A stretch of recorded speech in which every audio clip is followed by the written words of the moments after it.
Hello, everybody. So, welcome to this week's continuing education or 1% better video. First off, let's talk about last week, guys. Awesome job. Way to have some really worthwhile things to say. I can't believe we had a consensus. I mean, this was maybe a bit of a softball, but whatever. Um, so, what I want to talk about this week is I want to bring up this idea of uh, you know in business, there's this concept of a client or a customer journey. This idea being that the journey starts when they first hear about you, and then from hearing about you to purchasing to being done with your service. What's the experience, right? What that has gotten me to start to think about, and this is something that I've been playing around with for a while now. Take the business aspect out of it.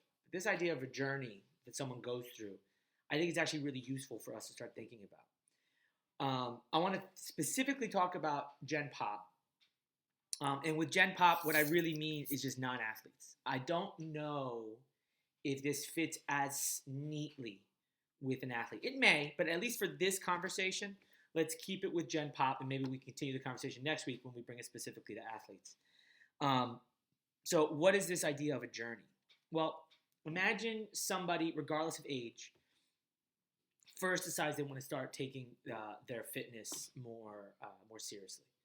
I don't care if they're 9, 10, 11, 40, whatever. But they decided that they've got to start.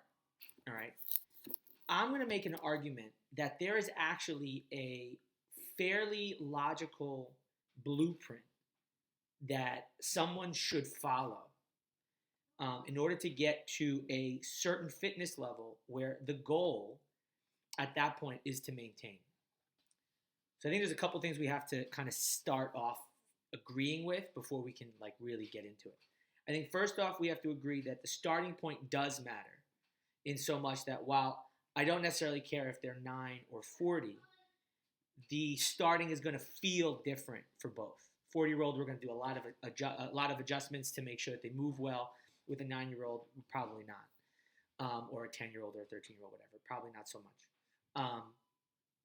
But ultimately, that still needs to happen, right? We still need to identify how well they move and then do something about it. So if that's the case, right, if we agree on that starting point, I think the next thing we have to agree upon is that where their ultimate goal is also dependent. In so much that I don't think they're all trying to get to the same exact spot.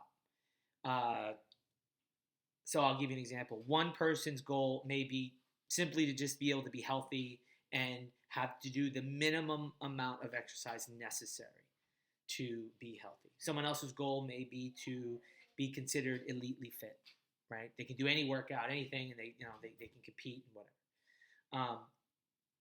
I also think that's that's irrelevant. It just means they get off on the journey sooner than somebody else, right? So assuming we agree on those two things, let's talk about what those stages are, and then let's talk about how long someone stays at each stage. So I think the first stage is it's all about adjustments. Okay, it's all about making sure you move well, and we're all talking about with no time frame here. We're not saying that they're trying to get fit by a certain time. Just if we had all the time in the world, it's just moving well is important, right? Once they move well, okay, we call it purely adjustment phase. The next thing to worry about is building up both their skills on some core movements and building up just their ability of volume, the sheer capacity to work out. All right, and I don't mean this specifically from an energy system standpoint. I actually kind of mean this from a physiological, skeletal muscular standpoint, and probably even and from an endocrinological standpoint, but for sure skeletal muscular. People who are sedentary, regardless of age, there's just certain adaptations that need to happen in order to get them to the point where they can start working out on a regular basis. So I call this like a volume phase. After that, we can start building into linear periodization, okay, where we're focusing specifically on stability, specifically on strength, or some priority list of each. At some point, though, I think the transition from strict linear periodization to a more fluid kind of, more enjoyable kind of programming where it's constant variables, one concept, which is very into the CrossFit mentality of, you know, constantly give the body new things to adapt to, and the body will continue to adapt. Right? Fair enough. I like that idea a lot. I use it a lot in my own programming. So what I want to ask you guys are, you know, given those stages, are there stages that are being missed? Are there things inside of each stage? But the most important question I've got is, once we get them to that stopping point, whatever that is. Like I said, for some people it's just enough to be healthy, and for some other people it's for elite fitness. What are we looking at? What does that look like? And I don't necessarily want reps, sets, or any of that crap. I'm talking from a 10,000 foot view. What does that program look like? What is that experience for your client, for your student? All right. Obviously, I'll clarify whatever needs to be clarified via the Cornerstone. Looking forward to your answers, and I'll talk to you guys next week like this, but via the Cornerstone. I'll be texting and answering things as we go. All right. Have a good week. See you when I see you.